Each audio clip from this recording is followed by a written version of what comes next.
de la tinaja no se acabó, ni faltó el aceite de la botella, conforme a la palabra que Jehová había dicho por medio de Elías. Punto. Y aconteció después de estas cosas que cayó enfermo el hijo de la mujer, la dueña de casa, y su enfermedad fue tan grave que no quedó en él aliento.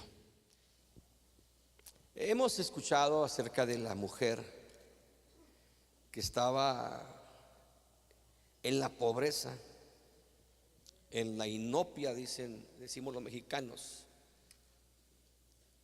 y que compartió lo que tenía con el profeta, y que la harina, la escasa harina que tenía y el escaso aceite que tenía, pues fue multiplicado. Oh, muy bien, muy contenta la mujer. Saciaron, repartieron, felices. Pero ahí pone el escritor de Reyes un punto final a ese versículo y luego platica que después de este milagro tan grande, donde Dios multiplicó el aceite y la harina de aquella mujer, el hijo de esta mujer se enfermó. Y el escritor de Reyes nos dice que fue tan grave la enfermedad de este jovencito o adolescente, quizá niño, que agravó hasta que finalmente se murió. En muchas ocasiones, hermanos, la vida nos va a regalar, o nos regala de hecho a todos, hasta el más salado diríamos, nos regala la vida, o Dios a través de la vida, bendiciones que nos alegran, que nos dan ánimo y que nos aumentan la fe. Noticias, acontecimientos que nos cambian el panorama, la óptica. Estamos tristes y de pronto llega una grande bendición y nos cambia, ¿verdad?, la tristeza. Un matrimonio desea un hijo y no llega y están tristes y de pronto, ¡paz!, que el bebé se encuentra en el vientre de la madre y qué alegría, nos cambia el panorama. Estamos solos y deseamos una esposa o un esposo y de repente llega y empezamos a bañarnos y a arreglarnos. Tenemos necesidad de un buen trabajo porque estamos batallando y de pronto nos llega la oportunidad. Un buen negocio y de pronto llega. Una salud y de pronto Dios nos sana. Y ante estas situaciones bendecimos a Dios, adoramos a Dios, le alabamos, testificamos de la bendición. Estamos felices, bien contentos, pero muchas veces después de la felicidad, después de la bendición, muchas veces la misma vida nos arrebata, nos despoja de aquella bendición. La vida nos quita aquello que tanta falta nos hacía, que nos alegró, que nos cambió el panorama y nos deja más tristes, aún de como estábamos antes de recibir aquel beneficio. La muchacha que busca, que desea casarse, le llega un galán apuesto, cortés, decente. Uy, la quiere tanto, se casan llenos de ilusiones, de alegrías, de sueños, y de pronto a veces el hombre ya casado le muestra quién es: un perverso, un engañador. De aquella muchacha que se casó tan enamorada, termina viviendo una pesadilla de matrimonio. La pareja que tanto anhelaba un hijo, que llegó y que se llenó de alegría y todo, creció el hijo, y de pronto ese hijo que tanto los alegró se convierte en drogadicto, en un perdido. ¿Y cómo causa dolor al corazón de una madre? Dejó de ser nuestro niño, nuestro bebé, porque el que tenemos tantos proyectos, y ahora usa drogas, ahora hasta tiene problemas con la justicia, ahora se embrutece, ahora ya con la cara desfigurada, la vida destruida, y la madre, el padre se destruyen viendo a aquel muchachito. Lo que antes tanta alegría nos produjo, ahora nos llena de dolor. Así nos pasa. Estamos tan contentos y de pronto parece que ya somos felices por la eternidad. No podemos pensar en cosas tristes porque estamos tan alegres, y algo llega y nos arrebata la felicidad, nos quita la felicidad. La historia que hemos leído, hermanos, inicia en el versículo 9. Nos habla cómo Dios envía a la ciudad de Sarepta a una viuda.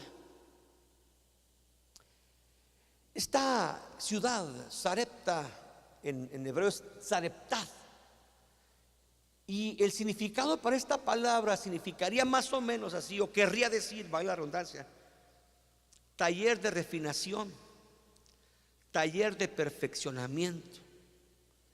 No era casualidad que aquella mujer viviera en Sareptá, donde Dios perfeccionaría la fe de aquella mujer, donde Dios refinaría la fe de aquella mujer. Sarepta era un lugar donde había muchas viudas, y llegó el profeta Elías hasta aquella ciudad cuando había una sequía tremenda. Y en la puerta de aquella ciudad Elías se encuentra con una mujer viuda que recogía leña.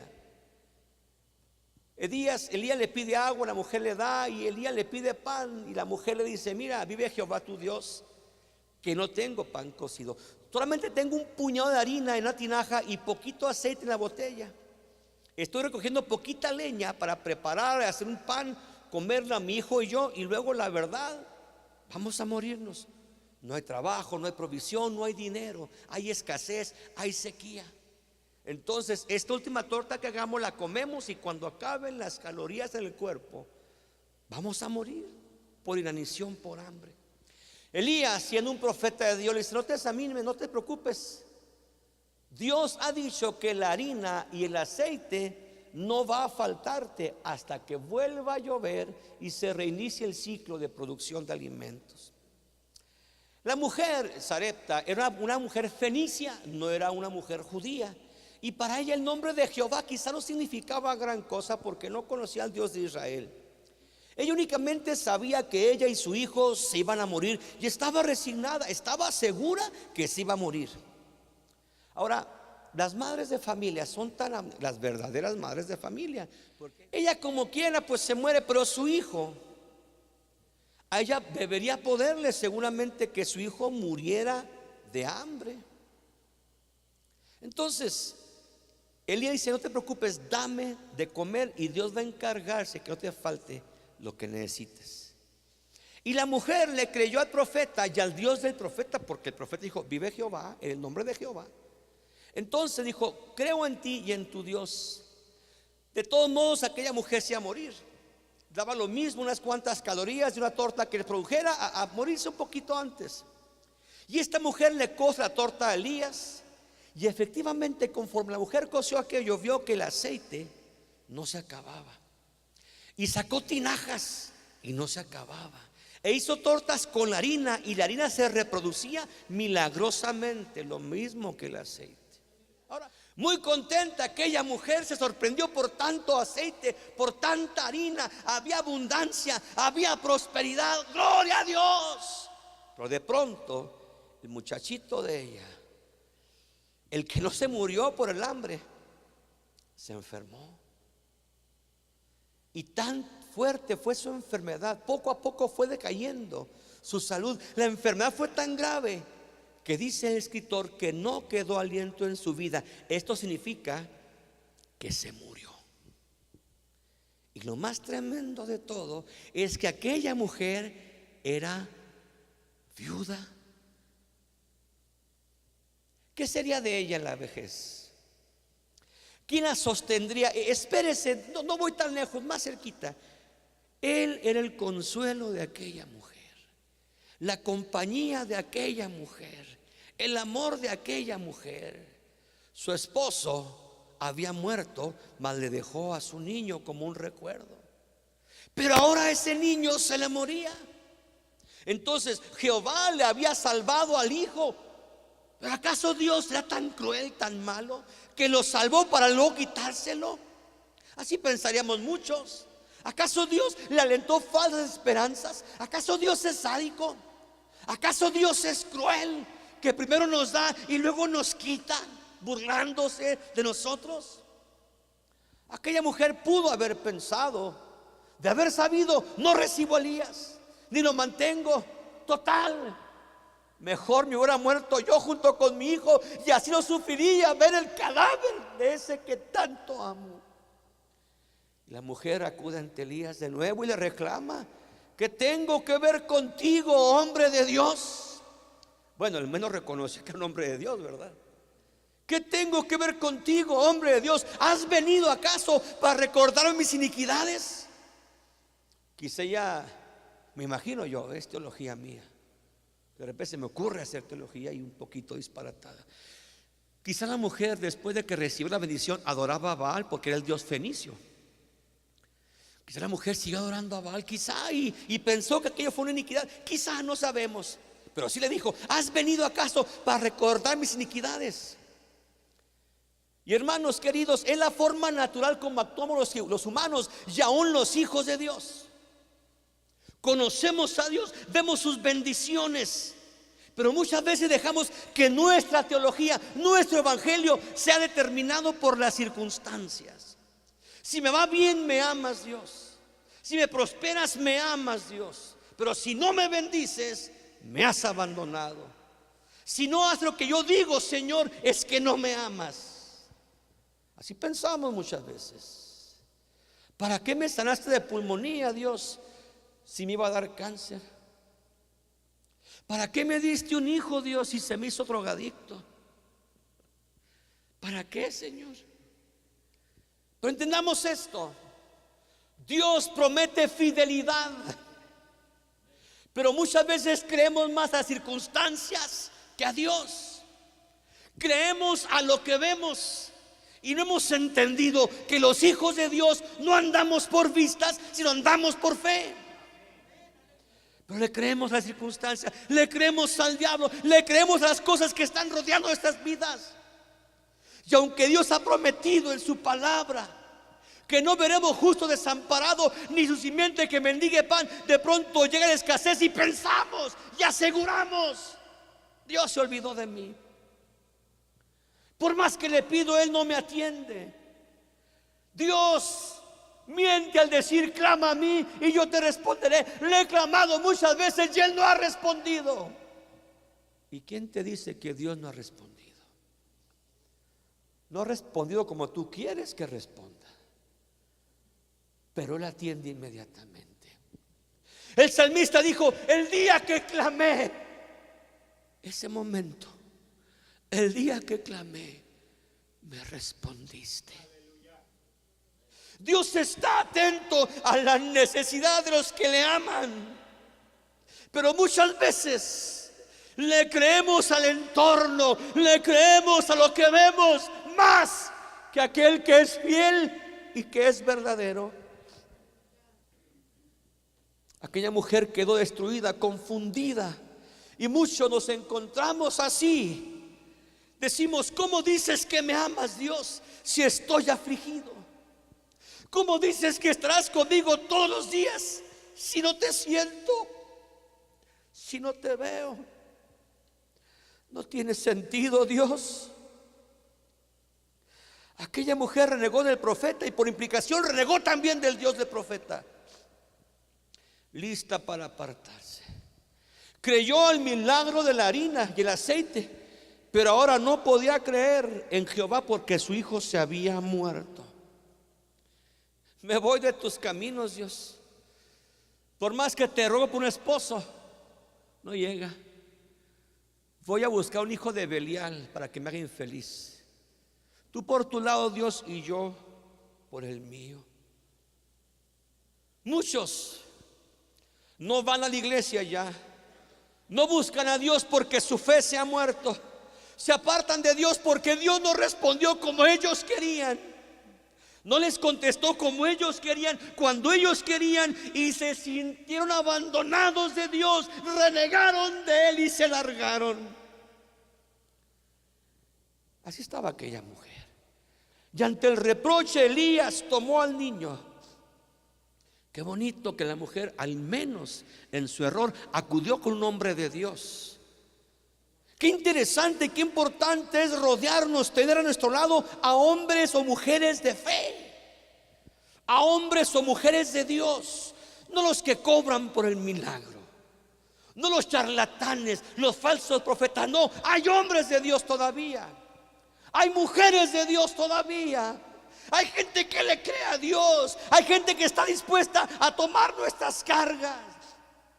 Qué necesario es tener pastores, amigos y hermanos que estén dispuestos y listos a llorar y a gemir ante Dios por nosotros.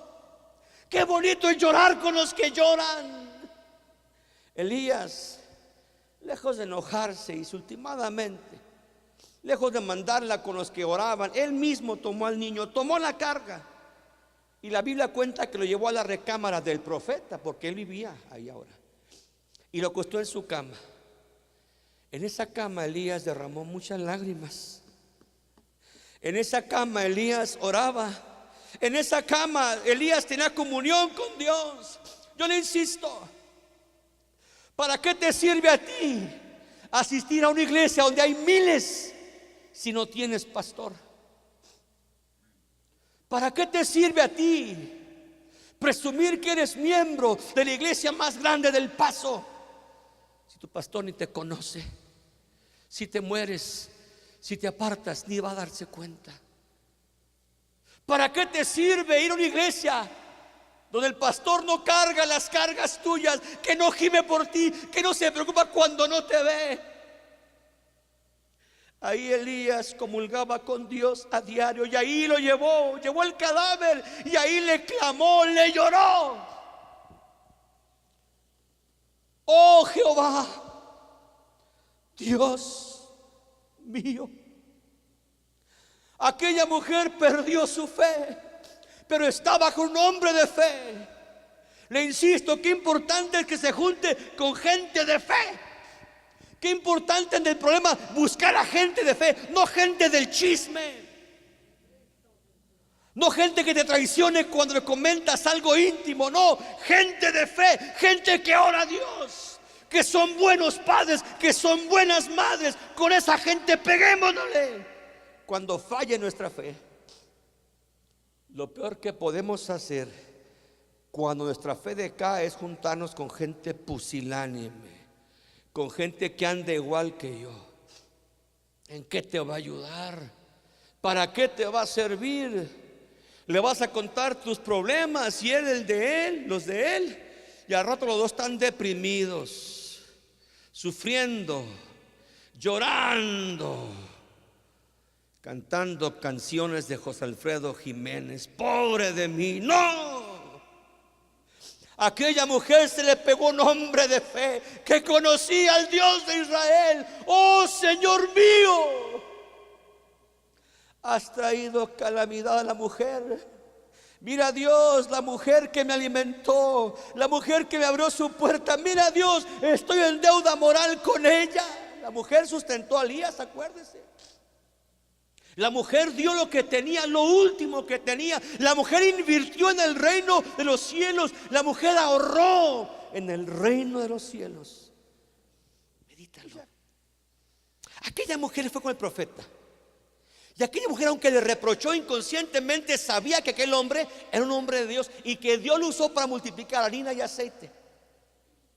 Los siervos de Dios. Qué lindo tener un siervo de Dios en la familia. Qué bonito, qué bendición tener un siervo de Dios en la iglesia. Mucha iglesia, lo voy a decir con mucha tristeza y con un profundo respeto, mucha iglesia tiene a comediantes en lugar de pastores.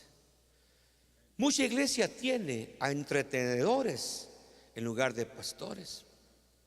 Mucha iglesia va a ver que su pastor se disfraza del Chapulín Colorado. ¿En serio? O mucha gente ve que su pastor se disfraza de charro y se pone cananas y carrilleras y unos bigotes eso tienen muchas iglesias. Mucha iglesia tiene psicólogos en lugar de ministros de la palabra. Mucha gente tiene en el altar a hombres carnales que ni oran ni temen a Dios. Pero qué beneficio tener un varón de Dios con todos defectos, con todos errores. Qué beneficio tener un padre de familia en casa que es un siervo de Dios.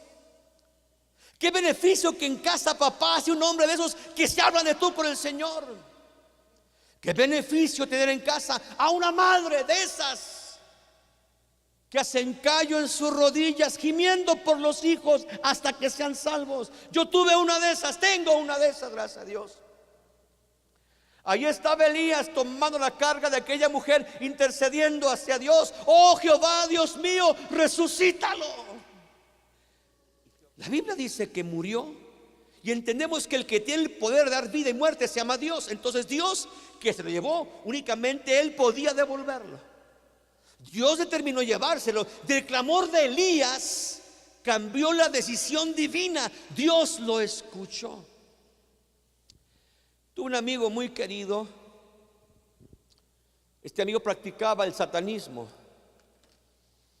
Él estaba metidísimo en la magia negra. Él hacía trabajos, hacía brujería. Este amigo mío practicaba el homosexualismo y en cierta ocasión se dio cuenta que empezó a perder peso, horribles dolores de cabeza y manchas en su piel aparecieron, llamado sarcoma de Kaposi, que es un cáncer. Fue al hospital Thomason y efectivamente le diagnostica que tenía SIDA. Salió positivo al SIDA. Aquel varón, enojado, frustrado, satanista, adorador del diablo, poseído por entidades demoníacas, llegó a su departamento y ahí a un lado me platicó que a un lado de su cama retó a Dios. De aquel muchacho enfermo, de algo que no podía curarse en aquel tiempo, no había nada que hacer por él. Retó a Dios y le dijo: te voy a mostrar que hay alguien más poderoso que tú. Y Dios en su infinito amor no lo destruyó ahí. Dios en su infinito amor no lo mató ahí. Lo dejó. La Biblia está muy linda, toda. Hay una parte que me gusta más, es mi verso favorito. Aquel que dice: con amor eterno te he amado, por lo tanto te prolongué mi misericordia. Mi amigo siguió viviendo enfermo, con médicos, con medicina, con dolores, con aquello, perdiendo peso. Y una semana después, sintiendo que se moría, en el mismo lugar donde retó a Dios, él me contó que en ese mismo lado de la cabecera de su cama, ahí cayó de rodillas y le pidió perdón. Digo: cambia mi vida, cambia mi existencia. Y tocó el corazón de Dios. Dios lo sanó, Dios lo salvó. Le gustó a la mujer, se casó con una. Muchas veces Dios determina algo, pero cuando clamamos, tocamos su corazón. El rey Ezequías iba a morir irremediablemente y clamó a Dios. Y Dios dijo: te extiendo más tiempo a tu vida. Dios es un Dios compasivo, aunque parece que a veces se convierte en nuestro enemigo, porque vimos una tras otra, enfermedad tras enfermedad, tras enfermedad, puras cosas malas vemos y pensamos como Job: ¿que acaso me odias, Dios? ¿Que acaso le agarraste contra mí, Dios? Pero no, aunque nos pase lo peor que nos pueda pasar, Dios sigue siendo compasivo, Dios sigue siendo amoroso, Dios sigue amándonos y sigue siendo bueno, y para siempre es su misericordia. Dios aún escucha, Dios aún se compadece, Dios aún cambia sus propias decisiones cuando le clamamos. Él nos invita: clámame a mí y yo te responderé.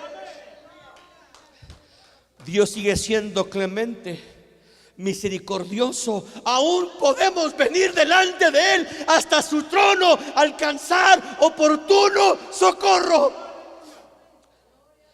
Si Dios determinó algo que nos daña o que nos duele, Dios tiene un lado débil. ¿Sabe usted eso? Dios tiene un lado débil. Dios es vulnerable. Y no, sigo siendo teólogo todavía. Su vulnerabilidad, o el lado vulnerable por donde podemos darle a Dios, se llama su misericordia. Me dijo: viejo hereje. No, tranquilo, tranquilos. Por el lado de la misericordia le pegamos a Dios. Es justo lo que me pasa. Estoy enfermo de la cirrosis por tanto alcohol que metí. Tengo sida porque anduve pecando. Quizá por televisión se encuentre alguien en el hospital muriendo por consecuencia de su pecado. Pero si apelas, si acudes ante Dios, si te atreves a creerle a Dios y a entender que nada mereces, pero que Él es bueno, Dios te va a contestar. La Biblia habla de una mujer que tenía una hija endemoniada. Y la mujer le pidió a Jesús, le rogó a Jesús. Jesús le ignoró, le llamó perrilla. Y aquella mujer dijo: no importa, llámame perrilla.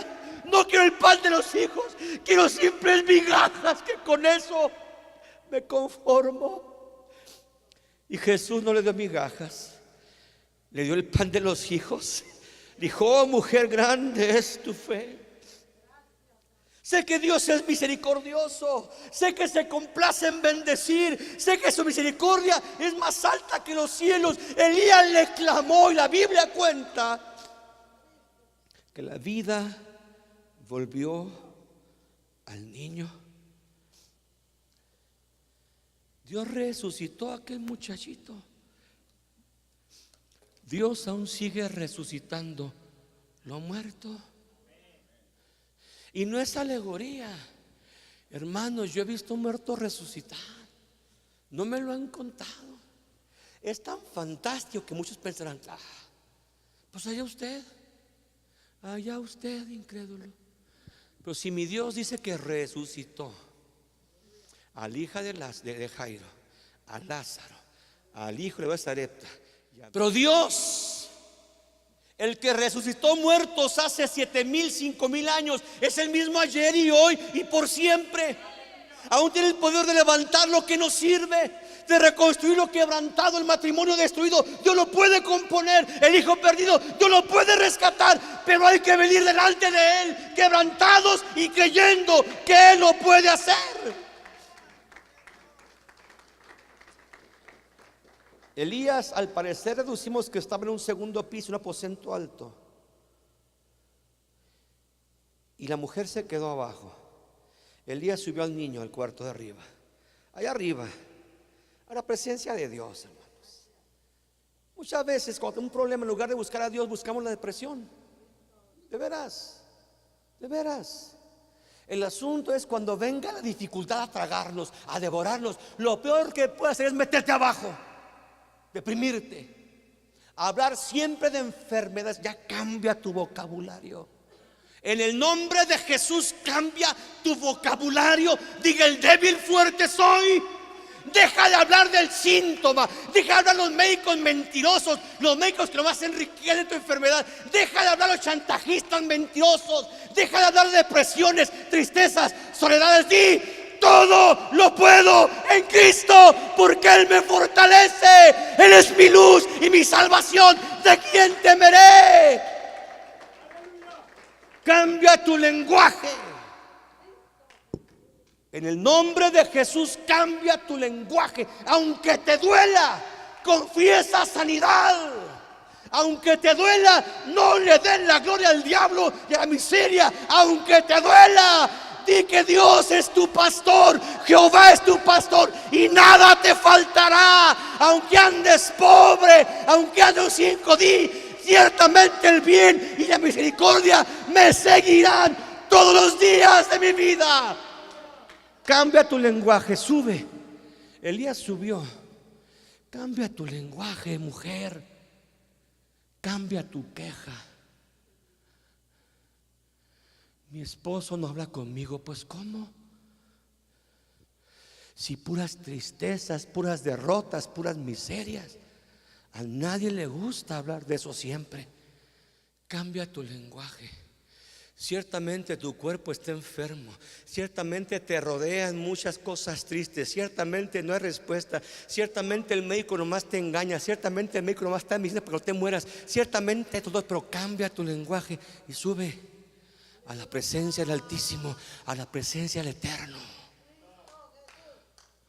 Aquel hombre subió, empezó a orar a la presencia del Señor y empezó a clamar, y Dios lo escuchó, y Dios ordenó que el alma del niño volviera del Seol. El infierno soltó el alma del niño. Bueno, entendamos pues el seno de Abraham, soltó el alma del niño y volvió, y Elías bajó con el chavalillo, contento. Ahí está tu niño. Y aquella mujer, y estoy por terminar, aquella mujer, ahí le cayó el 20. Hasta entonces dijo: ahora sé que eres un hombre de Dios y que la palabra de Dios está en tu boca. Ahora te reconozco como siervo de Dios. Mira qué bárbaro. Y antes no era siervo de Dios. Ahora sé que Dios es bueno. ¿Y que antes no era bueno? ¿Cómo que hasta ahora reconozco? Hermano, ¿qué no has visto milagros anteriormente de parte de Dios? ¿Que no Dios te levantó de la misma muerte, varón? Mujer, ¿que no viste que Dios levantó a tu esposo de la misma muerte? ¿No viste que Dios curó de la muerte a tu hijo, lo sacó de la muerte? ¿No te acuerdas?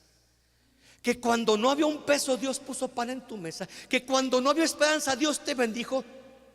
¿Cómo es que voy a dudar de Dios? Si he visto su mano, aun cuando era infiel, vi su mano. ¿Cómo que ahora reconozco que si eres de Dios? ¿Cómo? ¿Que acaso ya te olvidaste los milagros indubitables que Dios ha hecho en tu vida, tu matrimonio, en tus hijos? ¿Qué no te parece suficiente, varón, como para serle fiel? ¿Que no se te ha parecido, no te pareció suficiente lo que Dios ha hecho en tu vida? En el pasado Dios sustentó a la viuda de Sarepta. En el presente, ¿por qué había de cambiar? ¿O que acaso Dios no más hace ciertos milagros y ciertos milagros no? El Dios que te dio a tu hijo es el Dios que te lo va a salvar. El Dios que en el pasado te sanó de cáncer es el Dios que te va a sanar de diabetes. Él no ha cambiado, es el mismo ayer, el Dios de siempre. Pero tenemos que creerle, y tenemos que humillarnos, y tenemos que pedirle. Póngase de pie, por favor. Gracias por habernos acompañado a través de nuestro programa. Quiero invitarle a que visite Templo Cristiano Logos. Somos una comunidad interesada en el bienestar de nuestras familias.